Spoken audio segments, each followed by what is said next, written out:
The protagonist's life is a testament to the adage, born into sin. His first steps weren't towards toys or playgrounds, but rather towards the dark world of crime and drug dealing. As a mere child of 7, he was thrust into the murky underworld, not as an observer, but as an active participant. His toys were replaced with 10 pounds of marijuana. His playground, the grimy streets. His companions, not school friends, but hardened criminals. His initiation was steeped in the intoxicating aroma of marijuana. The 7-year-old's first puff wasn't from a candy cigarette, but a joint. The sweet innocence of childhood was replaced with the harsh reality of life's underbelly. A $20 note was his reward, a symbol of his initiation into the family business. Thus began a journey that spanned 4 decades. He was not a participant by choice, but by birthright. His uncles, his role models, were his guides in this world.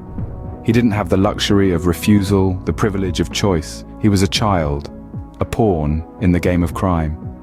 He was told to go, and he went. Disobedience wasn't an option, for the price was a harsh punishment. Thus, he learned the rules of the game at an age when most children are learning to read and write.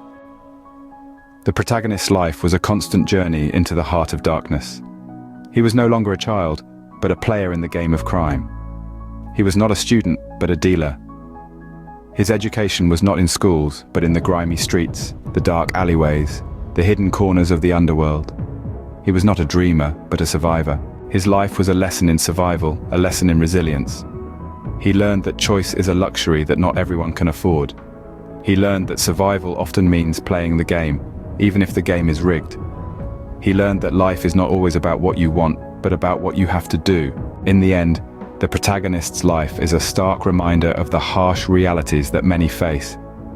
It's a testament to the power of circumstances, the influence of environment, and the absence of choice. It's a story of survival, of resilience, and ultimately of the human spirit.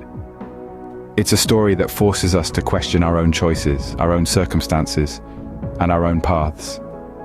It's a story that reminds us that not everyone has the luxury of choice. It's a story that forces us to confront the harsh realities of life and to question our own role in perpetuating these realities.